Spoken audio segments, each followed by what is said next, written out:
Bonjour à toutes et à tous. Ayman Cherragui, ravi de vous retrouver pour la 3e saison de votre émission Les engagés de l'innovation sociale, portée et préparée par la Fondation Abdelkader Ben Salah. Comme vous le savez, notre émission est dédiée aux acteurs de l'écosystème du développement social et elle a pour but d'alimenter un débat constructif autour de l'innovation sociale et son rôle dans le développement socio-économique du Maroc.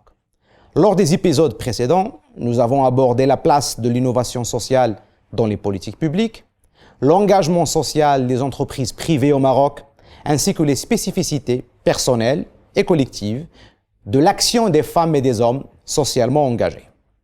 Pour cet épisode, nous parlons des organisations internationales installées au Maroc, qui, grâce à leur expertise et à leur engagement, contribuent à stimuler l'innovation sociale et à favoriser un développement durable et inclusif, tant au niveau national que régional.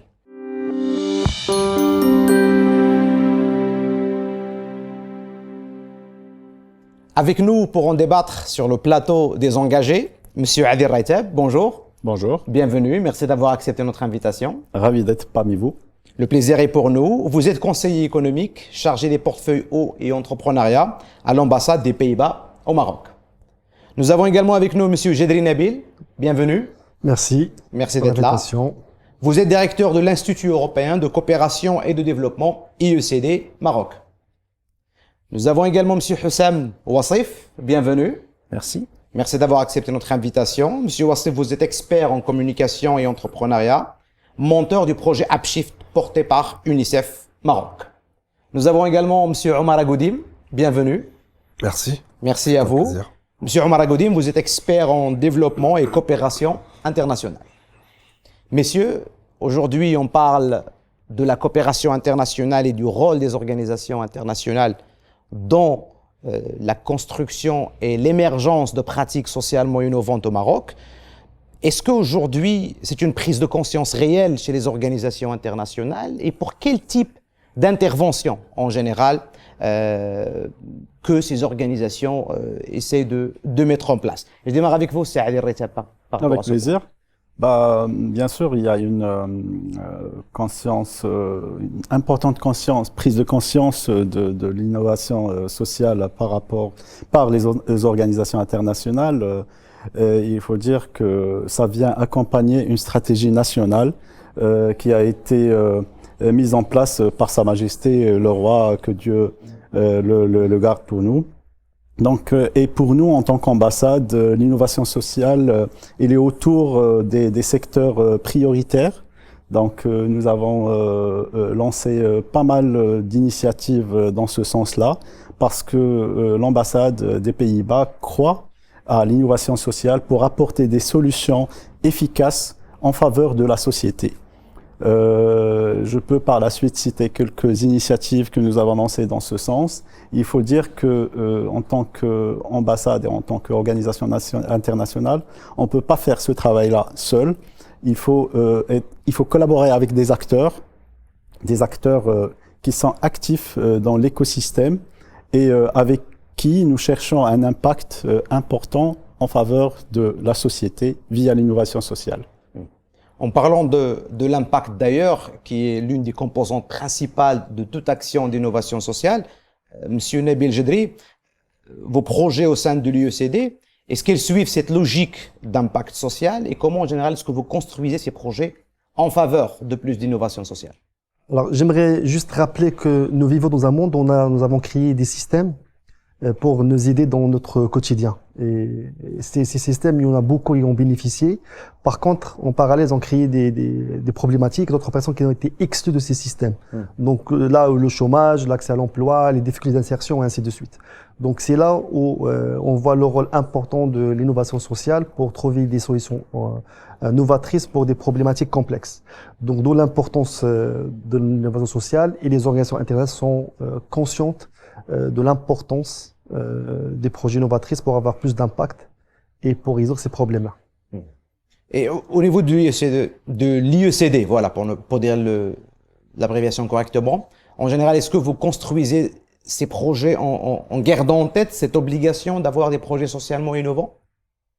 Tout à fait. Aujourd'hui, c'est une conscience et on l'a intégré dans notre stratégie, mais aussi on peut pas parler d'innovation et des projets innovants sans avoir aussi des exigences des bailleurs de fonds qu'on met comme un critère important dans tout projet à construire avec les partenaires locaux. Monsieur Omar Agoudim, le nouveau modèle de développement l'a souligné. D'ailleurs, c'est que effectivement l'économie sociale et solidaire ou l'économie circulaire, c'est un troisième pilier dans le développement du pays. Et en général, avec votre travail, est-ce que vous observez que les organisations internationales essayent de se coller à ce principe directeur du nouveau modèle de développement dans la construction de leurs projets en général?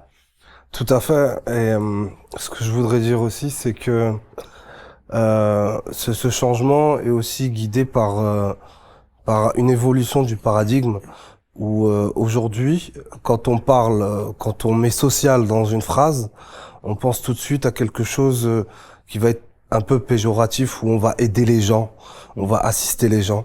Et les approches qui sont prônées aujourd'hui au sein de ces organisations, pour la plupart, mais c'est pas encore général, mais on voit ce mouvement se faire, c'est que on souhaite changer de paradigme.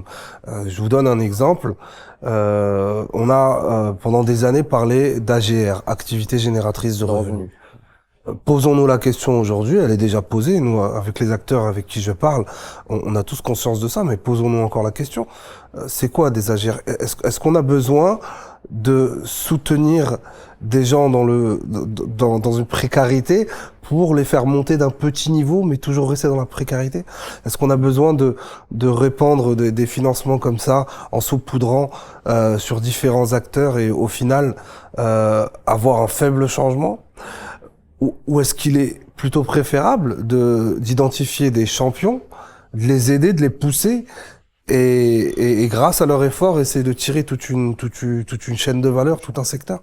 Donc je pense qu'aujourd'hui il faut faire ce shift et arrêter de croire que quand on met social dans une phrase, on va faire de la charité.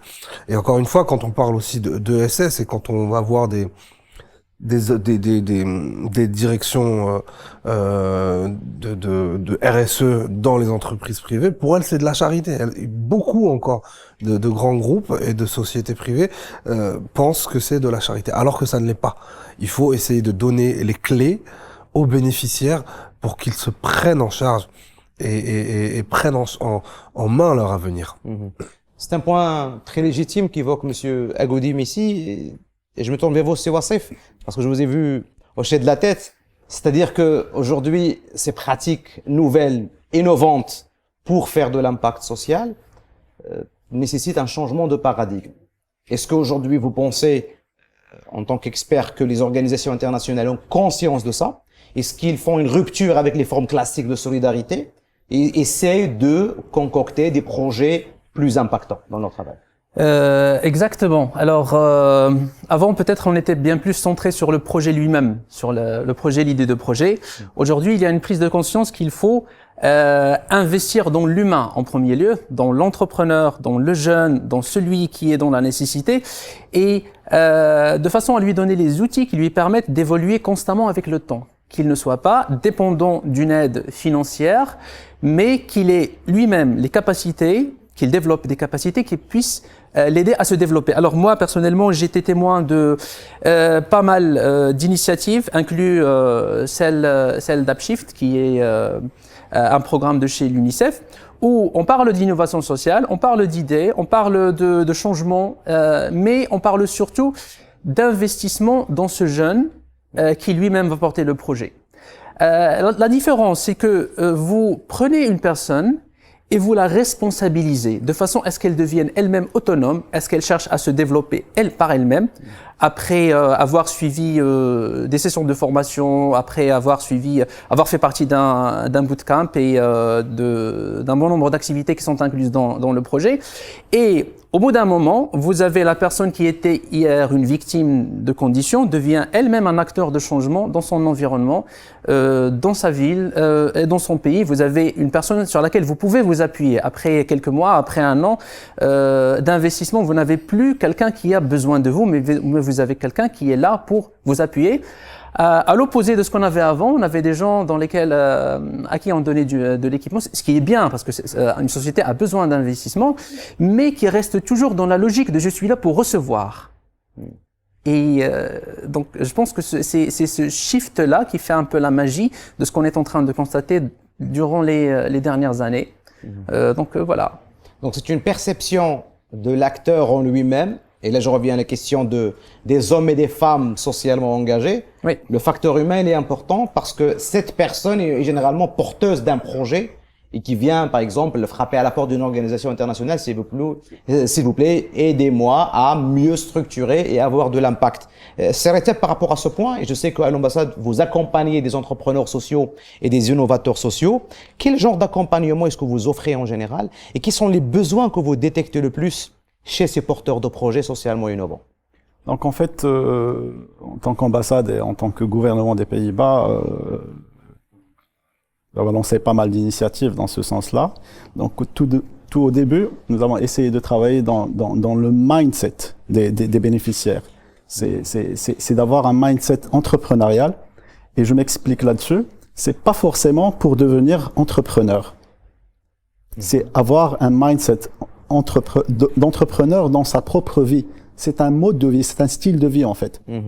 Donc, on a travaillé sur ce volet de sensibilisation avec des projets que je peux nommer Erifino, Startup Weekend Roadshow, qui nous ont amenés à créer un deal flow de projets ou de communauté, je dirais, entrepreneuriale qui est prête à bénéficier de notre programme phare qui est Orange Corner Maroc. Donc nous accompagnons les entrepreneurs par une formation entrepreneuriale, je dirais classique, mais qui répond réellement aux besoins des entrepreneurs.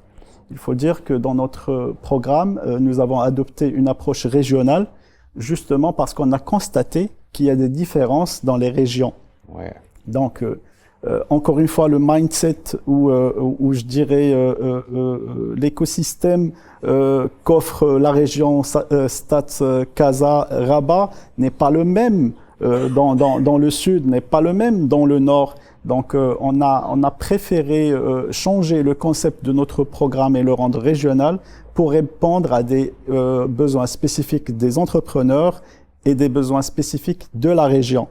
Donc je dirais, par exemple, si on constatation que nous avons fait pour la nature des projets accompagnés dans la région Rabat, Casa, Stat, c'est pas la même chose que les projets que nous avons accompagnés dans la région de Fès-Meknès. Donc, parce que les besoins ne sont pas les mêmes. Les opportunités ne sont pas les mêmes aussi. Donc, d'où cette approche régionale. Et il faut dire que nous ne sommes pas en train de réinventer la roue. Donc, il y a des acteurs sur place qui font bien leur travail. Je dirais qu'ils doivent être mieux structurés, mieux organisés. Je crois qu'on va en débattre par la suite. Mais encore une fois, ce sont des programmes. Nous, on vient surtout, il faut le dire, on vient avec un financement, avec des idées, mais c'est les partenaires locaux qui viennent avec des programmes qui répondent aux besoins. Parce que qui sommes-nous qui vont venir des Pays-Bas pour résoudre des problèmes au Maroc? C'est pas, il n'y a pas les mêmes problèmes aux Pays-Bas et au Maroc. Peut-être que l'offre et la demande, les deux viennent du territoire par rapport à ce point. Exact. Et vous êtes là juste pour accompagner en parallèle ces dynamiques territoriales. Encourager. Et pourquoi pas, oui, parfois, il y a des idées, de bonnes idées qui se trouvent aux Pays-Bas qu'on peut adapter et par la suite adopter. Voilà, pas dupliquer directement, adapter au contexte et par la suite dupliquer. Exactement. Un point valide, et je me tourne vers vous, Sejdri Nabil. Il y a des besoins, d'ailleurs, qui ont été évoqués, qui font que les porteurs de projets sociaux ont besoin d'une certaine forme d'accompagnement, et des organisations qui détectent ces besoins et qui disent « moi, je veux également contribuer à cela à travers une offre ». Quels sont les besoins que vous détectez en général chez les acteurs locaux, chez les acteurs surtout au niveau des régions, et vous vous dites que ça, c'est les top besoins 1, 2, 3 que nous avons détectés chez les porteurs de projets socialement innovants. Quels sont ces besoins réellement sur lesquels vous vous focalisez? Bon, concrètement, ce qui me vient à l'esprit rapidement, premièrement, c'est la gouvernance. C'est que il faut accompagner les structures locales. Nous, par exemple, au Maroc, il fait un diagnostic avant d'entamer ces démarches d'accompagnement des structures. Et puis après, donc ça, c'est le premier point qu'on a détecté, c'est question de la gouvernance des structures. Deuxième point, c'est le renforcement des capacités, que ce soit les chefs de projet, les responsables de projet, même la partie admin et financière. Et le troisième point, c'est accompagner les structures locales à avoir une visibilité financière. Le problème aujourd'hui, c'est que la structure peut vivre pendant 3 ans, 4 ans, tranquillement, à avoir voilà, à faire ses projets au terrain. Mais le souci, c'est qu'après 3 ans, qu'est-ce qu'il y en a? Donc, il n'y a pas une visibilité. Donc, notre objectif aussi au Maroc, c'est d'accompagner ces structures, avoir une visibilité claire, faire un peu de la levée de fonds, avoir une stratégie à court terme, à moyen terme, à long terme, pour décider les objectifs et chercher les fonds en parallèle. Et dernier point, juste pour rebondir sur le point des solutions qui existent ailleurs, c'est que l'avantage des structures internationales, leur présence dans des multiples pays, des fois on va pas réinventer la poudre comme vous avez cité, c'est que il y a des solutions qui existent ailleurs, qu'on peut les adapter au contexte local et qui peut résoudre des problèmes. Donc l'innovation des fois, c'est juste pas dupliquer directement, mais adopter des solutions qui existent ailleurs, mais bien sûr en prenant en considération le contexte local. D'ailleurs, on évoque en ce point plusieurs organisations internationales lorsqu'elles ouvrent des bureaux de représentation, par exemple, soit au Maroc. On trouve que le bureau en général, il est soit Nord-Afrique ou Afrique. C'est-à-dire qu'il y a des similitudes entre les projets au niveau continental ou au niveau, en tout cas, régional, qui fait qu'il y a un échange d'expertise, un échange de bonnes pratiques par rapport à ce sens. C'est Omar, d'ailleurs, par rapport à ce point, est-ce qu'effectivement, on peut bénéficier d'expériences socialement innovantes dans d'autres pays africains ou de la région MENA, à qui on doit juste reparamétrer quelques aspects et les faire appliquer au Maroc? Est-ce que c'est une pratique qui existe également? Bien sûr, tout à fait. Je pense que on se doit de ne pas dépenser l'effort n'importe comment, et lorsqu'il est lorsque le choix de la facilité est là, il faut le faire. Il n'y a pas besoin de réinventer la roue. Donc, effectivement, faut pas avoir peur de dire que on peut copier, on peut dupliquer des modèles qui ont eu un effet positif et impactant dans d'autres pays. Donc sur ce point, il y a des organisations donc qui n'hésitent pas, bien entendu, à faire appel à leur réseau international pour un peu faire ce mapping de toutes les solutions existantes, de manière à pouvoir les tester et voir si on peut les dupliquer. Après, il est clair que des fois on peut faire du copier-coller, ça marche, des fois il faut adapter en prenant en compte les aspects culturels, économiques, sociaux. Et puis des fois on peut même pas les copier, en fait, ça ne marche pas du tout. Voilà, justement, c'était ma question. Parfois, quelque chose qui marche en Mauritanie, qui marche au Sénégal, qui marche en Côte d'Ivoire, peut-être même si le besoin est semblable au Maroc, mais la méthode ou le cadre logique du projet peut ne pas fonctionner au Maroc. Exactement. Exactement. Et d'ailleurs, à ce titre, c'est peut-être pas de l'innovation sociale, mais si on parle de l'inclusion financière et du paiement mobile, on voit que on peut pas le dupliquer. Très bon exemple. Là, on essaye de le faire démarrer au Maroc, mais ça n'a toujours pas pris, alors que c'est opérationnel dans beaucoup de pays d'Afrique subsaharienne. Très bon exemple. En Kenya, en Rwanda, c'est quelque chose devenu aujourd'hui, c'est carrément le quotidien du citoyen. Mais au Maroc, même si le pays est plus développé d'un point de vue système bancaire et système financier, mais quand même, la solution n'arrive pas à être implémentée. On préfère le cash. On préfère le cash au Maroc. Très bien. Oui, c'est vrai. Et les interventions qui ont été que les personnes qui sont avec nous ont partagé avec nous. Alors effectivement, je vais parler du cas d'Upshift du programme de l'UNICEF. C'est un peu particulier parce que ça concerne une population qui est très spécifique, c'est les NEET. Ce sont les jeunes qui ne sont ni scolarisés, qui ne sont ni dans un atelier, ni en stage à l'école, ni rien du tout. Donc, et c'est une catégorie. Parce que moi, j'ai travaillé avec des entrepreneurs et avec cette catégorie, donc c'est très différent. Des besoins, mais il y a des besoins qui sont communs. Alors, pour un entrepreneur, pour quelqu'un, si on veut forger un entrepreneur, avant de parler projet, avant de parler équipement, comme l'avait dit Monsieur. Monsieur Adil, comme l'avait dit Monsieur Adil, il y a un prérequis. Il y a un prérequis au niveau de la personne. Quand on essaye, quand on a démarré Upshift, on était orienté vers entreprise sociale. Après les premiers bootcamps, après les premiers pilotes, on s'est dit stop. Alors cette population-là, ou cette catégorie, il faut commencer, il y a un point zéro, ou avant le zéro. C'est quoi? C'est les habitudes. Il faut changer les habitudes des jeunes. Il faut changer la façon avec laquelle ils voient le monde.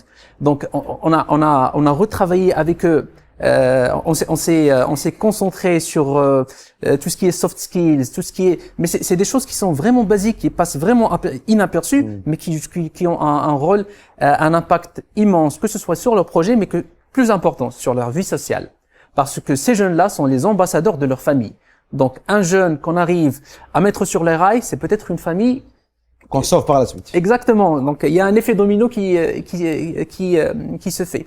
Donc, voilà, c'est une approche qui est plus ou moins nouvelle. J'ai travaillé aussi avec les artisans. Donc, c'est des artisans qui sont 15 ans, 20 ans dans le domaine. Mais quand ils viennent en atelier, ils sont sûrs que tout marche chez eux, mais que le problème est ailleurs. Alors que quand vous travaillez avec eux, c'est des problèmes qui sont internes. C'est un manque d'organisation, un manque de gestion, une absence de gestion financière peut-être, un réseau qui n'est pas développé, même si le métier il est très bien maîtrisé, mais le réseau il n'est pas développé. Donc c'est des compétences à acquérir. Si on investit dans ces compétences-là, je pense qu'on a 30, 40%, 50% de la problématique employabilité, finance, etc. qui va s'éliminer avec juste en changeant les habitudes des gens. Travailler, oui, c'est. Omar Goudin, vous avez un commentaire là-dessus? Ouais. En fait, je voulais le dire juste avant. C'est que quand on veut faire du renforcement de capacité, souvent les bénéficiaires ne savent pas forcément ce dont ils ont besoin. Vous allez voir quelqu'un, un jeune dans le rural, il va vous dire peut-être directement j'ai besoin de fonds, alors que il y a peut-être des prérequis à avoir avant. Et d'un autre côté, les organisations internationales ou les organismes de soutien ne peuvent pas aussi imposer et dire c'est ça qu'il vous faut. Donc il y a toute une discussion à avoir où on cadre un peu le besoin et on ajuste au fur et à mesure. Voilà. Encore une fois, quand on a des problèmes, on ne sait pas forcément comment les régler soi-même. On a besoin des fois de discuter pour pouvoir identifier là où il faut intervenir. Déjà connaître et admettre qu'il y a quelque chose dans notre pratique ou dans notre manière de faire qui n'est pas correct. Ce point de départ, d'ailleurs, de la connaissance de soi, et c'est un point que je retrouve d'ailleurs chez beaucoup d'associations, en tout cas au Maroc, ils disent que les organisations internationales, ils sont là, en général, c'est des acteurs puissants, ils ont des financements, ils ont un accompagnement en général qui est fort, qui est généreux, mais en même temps, en tant qu'organisation de la société civile, nous ne savons pas comment les aborder, comment les contacter, quelles sont leurs démarches. C'est-à-dire beaucoup veulent frapper à la porte d'organisations internationales, mais ne savent pas trop comment le faire. Comment est-ce qu'on peut rapprocher encore plus ces organisations internationales aux structures de l'économie sociale et solidaire qui souhaitent nouer des partenariats et des collaborations avec eux? Donc là, je peux dire qu'il y a un travail qui doit se faire des deux côtés. Donc, je peux dire que nous, en tant qu'ambassade, par exemple, on communique pas mal sur nos activités et on est présent pour toutes sortes d'associations qui veulent avoir des informations, que ça soit pour avoir des fonds, que ça soit pour avoir du renforcement des capacités. Donc, je dirais que c'est un rôle qui peut être joué par les organisations internationales d'être disponibles, de mettre des personnes qui sont disponibles, qui sont ouvertes à discuter, à partager les opportunités. Donc ça, c'est du côté des organisations internationales. De l'autre côté, il faut se dire qu'il faut être préparé. Il faut avoir un vrai projet. Il faut venir avec un concept. C'est pas juste frapper à la porte, nous avons besoin de fonds. Non, il faut vraiment que ça soit quelque chose de présentable. Parce qu'il ne faut pas oublier que l'argent utilisé pour financer ces projets et ces programmes, c'est de l'argent du contribuable. Donc, il y a une obligation de la part des organisations internationales de bien utiliser cet argent d'une façon efficace et efficiente et avec un impact.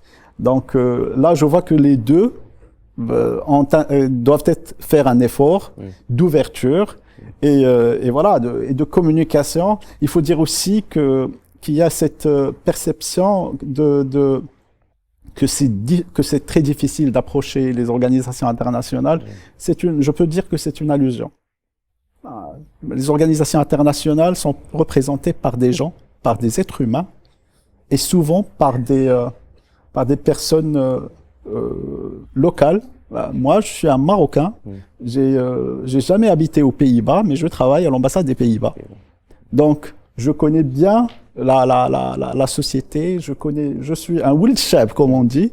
Donc, il y a un contact facile avec les porteurs de projets, avec les associations.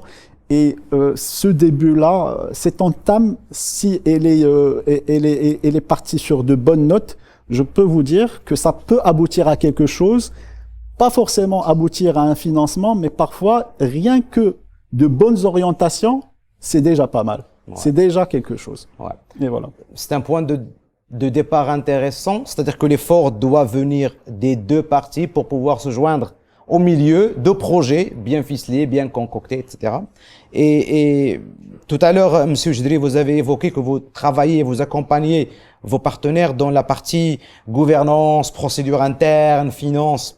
C'est beaucoup de personnes appellent ça en général un travail de base et de fond pour pouvoir travailler avec des organisations internationales. Est-ce que vous faites de la due diligence et que vous étudiez et que vous analysez les organismes qui viennent pour des partenariats avec vous? Ils doivent remplir certains critères et un niveau d'exigence minimal par rapport aux finances, gouvernance, etc. avant de pouvoir travailler avec vous. Est-ce qu'il y a des prérequis? La réponse est oui et non. Donc, effectivement, il y a des prérequis, voilà, un minimum à respecter pour qu'on puisse démarrer avec un partenaire. Mais il faut pas oublier que notre rôle principal, c'est d'accompagner les structures locales et renforcer leurs capacités. Le plus important, c'est d'avoir une conscience, une analyse, un diagnostic de l'existant et du besoin des structures locales. Et par la suite, on peut travailler avec ces organisations pour les pousser à un niveau supérieur. Et moi, je trouve que c'est pas question des prérequis, mais c'est tout à fait, il faut avoir un projet qui marche, une solution qui marche. Est-ce que cette organisation a déjà une conscience ou une compréhension du terrain, du projet qu'il va entamer? Est-ce qu'il a entamé, par exemple, un projet pilote où il a réussi des résultats? Donc, je pense que la meilleure manière pour convaincre un bailleur de fonds, une organisation internationale, pour qu'il puisse accompagner une structure, c'est de tester quelque chose, expérimenter quelque chose et demander de l'aide pour aller, pour faire le scale-up de ce projet-là par la suite. Rapidement, est-ce que ça veut dire qu'une organisation qui a déjà 2-3 éditions d'un programme ou d'un projet, par exemple, aura plus de chances à avoir son projet accompagné par une organisation internationale parce qu'il y a des antécédents? Bah, pas forcément. Moi, lorsqu'on parle d'un projet pilote, c'est une fédération. Ça peut être un accompagnement de 4-5 personnes, puis après, on voit que sa solution marche, et puis après, on peut multiplier l'action, avoir un projet plus important pour toucher plus de monde et avoir plus d'impact. C'est Omar Agoudim, en général, les partenaires locaux avec lesquels vous collaborez, etc. Est-ce qu'il y a des traits communs entre ces organisations, associations ou autres structures? Est-ce qu'il y a des points en commun à partir desquels on peut dire que, en général, il y a un profil type, les organisations avec lesquelles nous collaborons, ils ont telle taille, telle forme juridique, telle spécificité, etc. Effectivement, il y a beaucoup de sollicitations qui sont faites auprès de ce type d'organisation. Alors, il faut déjà rappeler que naturellement, les capacités sont limitées, donc quoi qu'on fasse, ces organisations ne pourront pas répondre à tous les besoins qui sont manifestés. Le type d'organisation qu'on voit on peut en parler de 3 types. Certaines qui sont pas assez matures, et c'est celles qui ont besoin de beaucoup plus d'accompagnement. Puisque encore une fois, comme je disais tout à l'heure, elles ne sont pas forcément capables de savoir ce dont elles ont besoin et comment mettre en place un projet, un programme. Donc elles démarrent. En général, les organisations internationales ont plus de mal à s'adresser à ces structures, de mon avis. Après, on a le niveau, je dirais, au-dessus, où il y a déjà une expérience. je dirais un certain track record de gestion de projet avec des résultats, etc.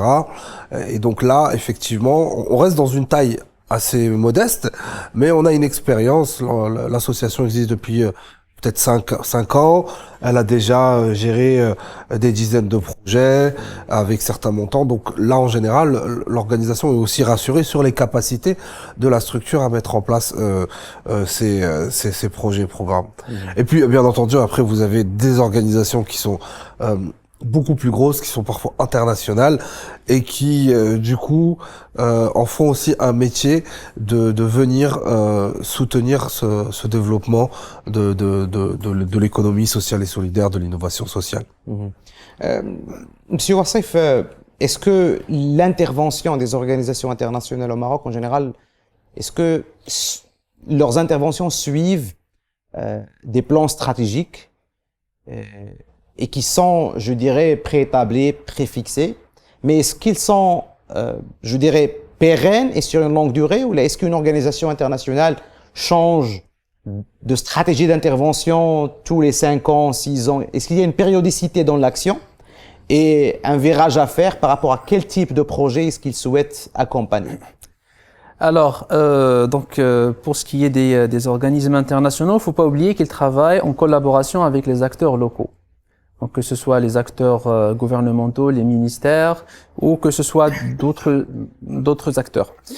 Donc, ils fonctionnent en fonction du besoin de leurs partenaires et aussi de leur corps de métier, si l'expression est valable. Par exemple, l'UNICEF travaille avec les jeunes, donc l'UNICEF est intéressé ou se focalise sur les problématiques qui concernent les jeunes.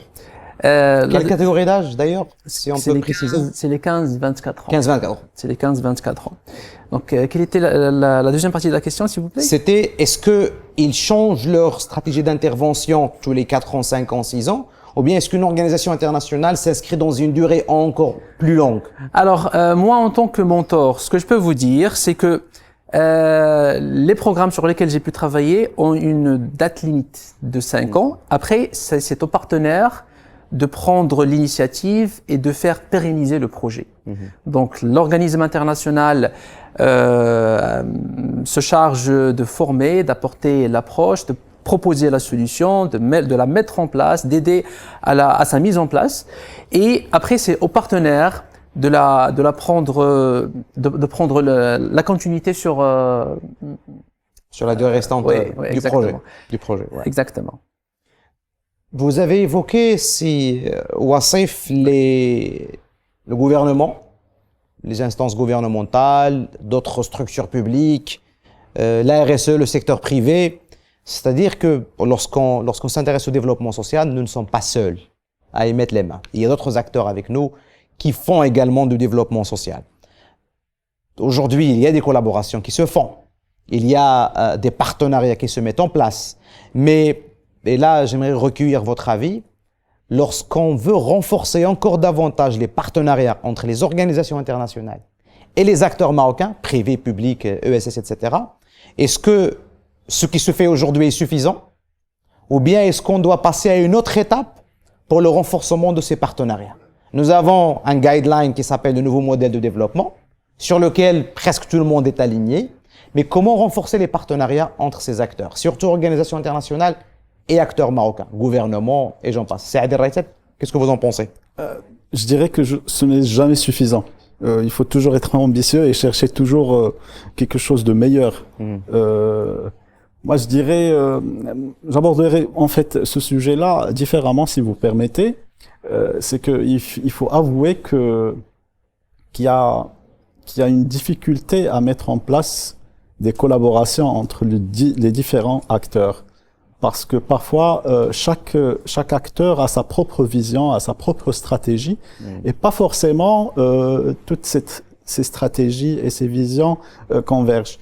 Donc le challenge est de se mettre à la place des autres et d'essayer de trouver les points en commun pour vraiment aller vers la même orientation, de telle sorte que toutes les parties prenantes aient leur satisfaction ou leur objectif atteint à la fin. Je dirais que par exemple, nous, quand on préfère travailler avec les associations. Et par la suite, quand on réussit nos initiatives et nos programmes, là, on peut partir vers le secteur public, vers les ministères, avec un exemple qui a réussi. Et leur dire que voilà, il y a des résultats, et voilà comment on a fait, et voilà comment on a pu obtenir cela. Est-ce que c'est pas rocket science, c'est quelque chose qui peut être fait. Et voilà, donc pour dire que la diversification des acteurs, ça peut être une valeur ajoutée comme un challenge. Et c'est ce que nous avons constaté dans le terrain. Du coup, nous, on préfère, grâce à nos expériences, de travailler directement avec les associations parce que il y a une communication plus fluide, il y a une flexibilité aussi. Il faut le dire que, par exemple, je parle de nos programmes, on est assez flexible pour justement répondre aux difficultés, ou plutôt pour surmonter les difficultés du terrain qu'on rencontre. Et là, la flexibilité est quelque chose de très, très, très important pour réussir ce qu'on veut faire, que ça soit dans l'innovation sociale ou sur tous les projets, bien sûr, tout en mettant des guidelines. C'est-à-dire que vous testez d'abord avec une association locale, et si ce test donne des résultats, par la suite, on peut aller impliquer d'autres partenaires et d'autres acteurs. On invite d'autres acteurs pour leur dire, voilà, on a réussi, si vous voulez vous joindre à nous, marhaba. Sinon, on va continuer notre chemin. Si j'ai dit, Nabil, par rapport à ce point, est-il nécessaire et important pour avoir des projets à fort impact d'avoir également une multitude d'acteurs autour de la table, ou est-ce que 2, 3 partenaires, ils peuvent faire l'affaire commandée et générer de l'impact? Est-ce qu'on a besoin de plus de personnes autour de la table? Tout à fait. Ce que vous avez dit, Ayman, c'est qu'aujourd'hui, on a remarqué que les organisations locales, chacun travaille de son côté. Donc, il y avait pas cet échange, et ça c'est un point important à se lever. Et puis, on a parlé de comment pousser un niveau supérieur sur l'innovation sociale. Donc, on a parlé sur renforcement des capacités, on a parlé de financement et cette flexibilité et tout ça. Mais il y a un point important aussi, c'est que notre rôle aussi, c'est d'animer l'écosystème. Lorsqu'on parle d'écosystème, donc il y a le privé, il y a le public, il y a aussi les structures locales. Et d'ailleurs, en fait, il y a juste une relation directe entre une structure et le bailleur de fonds. Et puis après, il faut sensibiliser et convaincre les structures locales d'intégrer dans un premier temps l'écosystème, et puis après participer dans l'ensemble des activités, l'ensemble des sujets et les débats. C'est comme ça qu'on peut démarrer les vrais projets. Donc, cette convergence autour de la table et cette détection des acteurs, en général, c'est Omar Agoudim, comment est-ce que les organisations internationales identifient l'acteur idéal pour le projet tel? Parce qu'en général, ils ont une orientation, ils veulent développer des projets, et on dit qu'on s'adresse à tel acteur, à tel acteur, à tel acteur. Comment est-ce qu'on les choisit? Est-ce qu'il y a un mapping qui se fait régulièrement, où l'organisation internationale dit, voici des acteurs clés, si je veux faire ça, il faudrait que je les implique? Tout à fait. Je pense que naturellement, chaque acteur a sa place et a sa légitimité en fonction de sa nature. On identifie clairement les organismes de la société civile, le secteur privé et tout ce qui est donc public. Et effectivement, pour bon nombre d'organisations internationales, ça dépend des pays bien entendu, mais pour le Maroc, lorsqu'elles interviennent sur des thématiques donc qui touchent au nouveau modèle de développement, d'ailleurs tout est aligné sur le nouveau modèle de développement en général, et elles ont besoin d'une contrepartie du secteur public. Par exemple, je donne un exemple, si une organisation internationale veut mettre en place des projets, des programmes sur les énergies renouvelables, elle va forcément se rapprocher du ministère qui a donc le mandat la transition écologique et développement durable. Ouais. Si on veut aider les jeunes dans le rural, ben on va aller voir les organisations de la société civile. Et enfin, encore une fois, je pense que les organisations internationales doivent faire preuve, elles doivent faire preuve de cette intelligence pour pouvoir choisir le bon acteur en fonction du bon besoin. Et je voulais aussi rebondir sur sur vos questions d'avant. Ouais. Il est important effectivement quand on mène un programme d'avoir beaucoup d'acteurs de manière à pouvoir avoir tous ces regards croisés. Mais quand on fait ça, ça rend les choses beaucoup plus compliquées pour la mise en œuvre.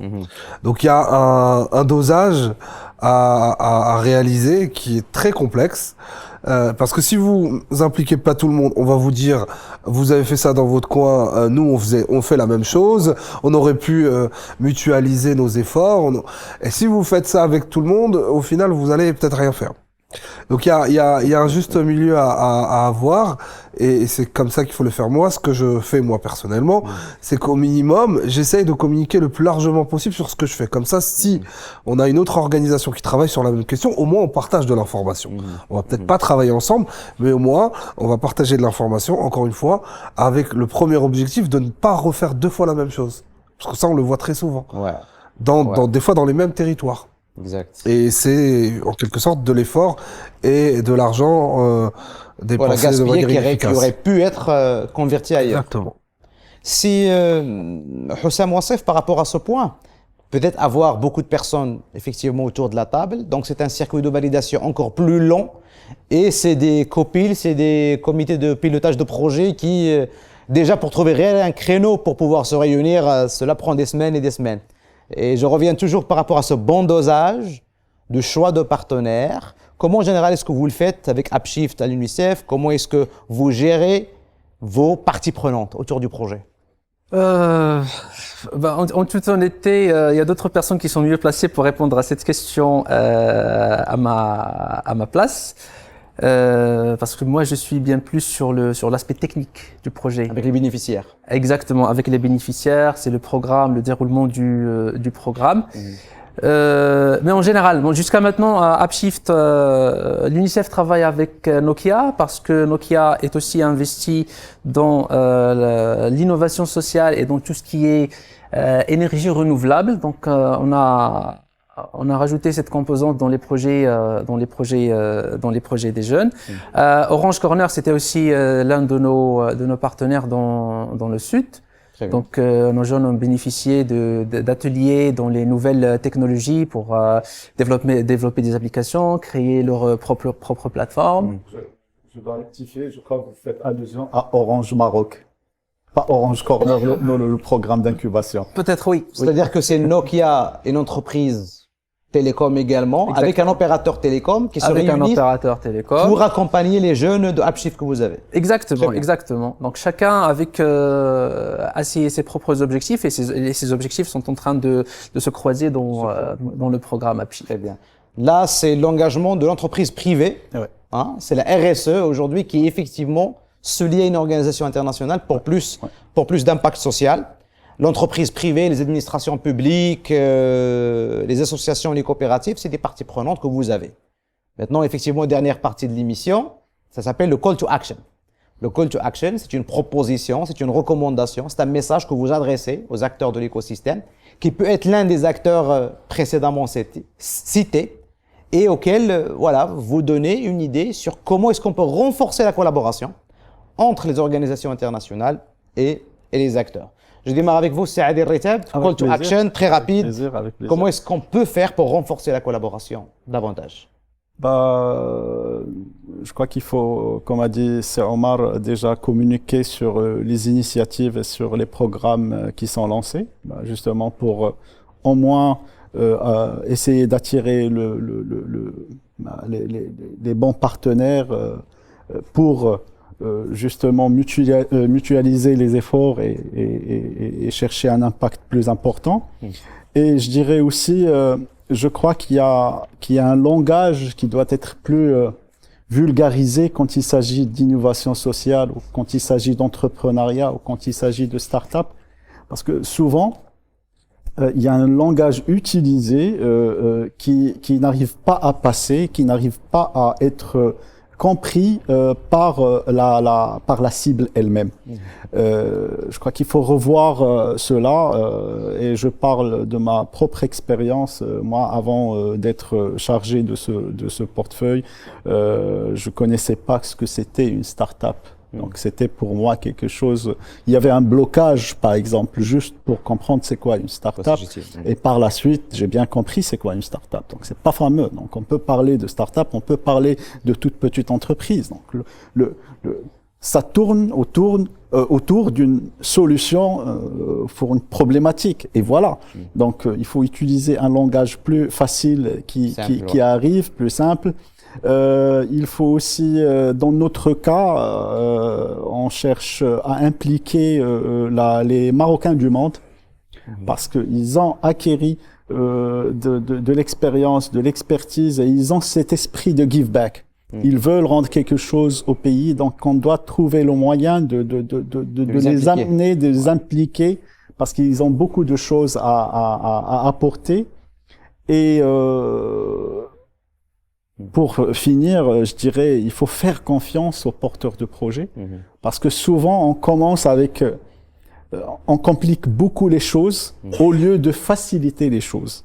Et si on commence par quelque chose de négatif, donc on reçoit du négatif. Si on commence avec quelque chose de positif, croyez-moi, la suite sera positive. Et voilà, donc faire confiance aux jeunes, aux porteurs de projets, jusqu'à preuve du contraire. Et voilà. L'humain au centre du montage du projet en lui-même. C'est ça. Merci Saad El-Reitab. Monsieur Nabil Jedri, call to action. Alors, on est tous d'accord que les structures locales jouent un rôle important pour résoudre des problèmes complexes. Et quand on finance des projets ou quand on fait appel à ces structures pour résoudre ces problèmes, c'est que personne jusqu'à aujourd'hui n'a trouvé des solutions pour des problématiques complexes. Et leur rôle, je parle en général des structures à but non lucratif, c'est que leur rôle, c'est d'expérimenter et de tester des solutions. Des fois, ça peut marcher, des fois, ça peut pas marcher. Et leur rôle, c'est d'expérimenter et de capitaliser sur l'expérience. Donc, le call to action, c'est d'avoir voilà, une compréhension, une empathie, une sorte de flexibilité, que la réussite, elle n'est pas indispensable. Donc, il faut donner la chance aux structures de tester des choses. Des fois, ça marche, des fois, ça marche pas. Mais il faut croire aux structures locales et surtout aux bénéficiaires directs aussi. Merci Saad Jedri. Si Hussam Wassif, call to action. Alors, c'est 2 points. Le premier, c'est changer les habitudes des jeunes, donnez-leur les outils. Il y a quelque chose que peut-être 10 ans avant, j'aurais dit le contraire de ce que je vais dire maintenant. Mais 10 ans avant, c'était il faut entreprendre, il faut créer des entreprises, c'est beau, etc. Je pense qu'il ne faut pas forcer les jeunes vers ce chemin-là, parce qu'on est en train de donner une image trop paradisiaque de ce qu'est une entreprise, ce qui est beau d'entreprendre. Mais c'est qu'il faut les outiller, donner-leur les outils, et ce serait à eux de bâtir leur vie de la façon qui leur convient.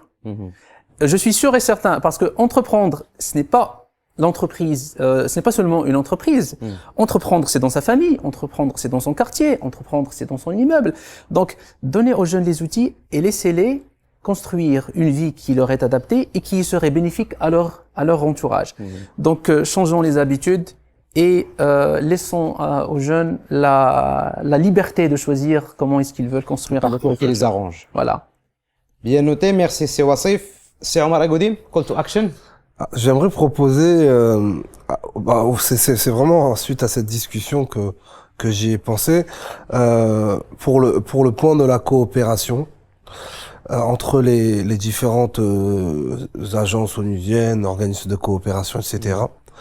Je ne sais pas si ça existe, mais je pense que tout le monde aurait à y gagner d'avoir une plateforme où tout le monde serait un peu encouragé à mettre des descriptifs des projets en cours, à venir et même passés. Et vous allez rentrer dans cette plateforme, vous allez dire, ben voilà, moi je m'intéresse, je veux lancer un programme sur les territoires intelligents. Vous allez rentrer vos mots-clés, on va vous dire, bah tenez, voici le projet. Il y a les Pays-Bas qui ont lancé ça dans telle région, il y a tel organisme, il y a telle entreprise, etc. Donc c'est un beau rêve. Maintenant, le challenge de ce genre de choses, c'est que faut que la data elle puisse rentrer. Donc comment est-ce qu'on va la capter? Est-ce que ça va être les gens qui vont venir de manière volontaire enregistrer ces éléments, ou est-ce qu'on doit aller chercher l'information? Et souvent, on dit trop de plateformes tuent les plateformes, mais bon. Et sinon, en termes d'innovation sociale, Moi, je voulais revenir à mon propos du Brièvement. départ, brièvement. Alors, arrêtons de saupoudrer de l'effort un peu partout. Il faut construire des filières, supporter des chaînes de valeur et aider les gens à aller beaucoup plus loin que leur acheter une machine pour je ne sais quoi. Voilà. Concentrer l'effort pour Exactement. plus d'impact. Nous arrivons à la fin de notre épisode. Nous remercions chaleureusement nos invités sur le plateau des engagés. Monsieur Adel Raitab, merci beaucoup. Merci d'avoir accepté notre invitation. Ça fait un plaisir. Je rappelle que vous êtes conseiller économique chargé des portefeuilles eau et entrepreneuriat à l'ambassade des Pays-Bas au Maroc. Sijdine Nabil, merci. Si moi, c'est Imen. Merci pour vos éclaircissements. Vous êtes directeur de l'Institut européen de coopération et de développement IECD Maroc. Monsieur Hussam Wassif, merci. Merci pour votre participation. Je rappelle que vous êtes expert en communication et entrepreneuriat, mentor du projet Upshift porté par UNICEF Maroc. Et Monsieur Omar Agoudim, merci encore une fois. C'est un plaisir. Merci pour votre participation. Vous êtes expert en développement et coopération internationale. Un monde meilleur se construit autour de beaucoup de personnes engagées. Faites partie de la dynamique, partagez cet épisode et n'hésitez pas à nous faire part de vos remarques et propositions en commentaire sur les réseaux sociaux de la Fondation Abdelkader Ben Saleh. À toutes et à tous, restez engagés.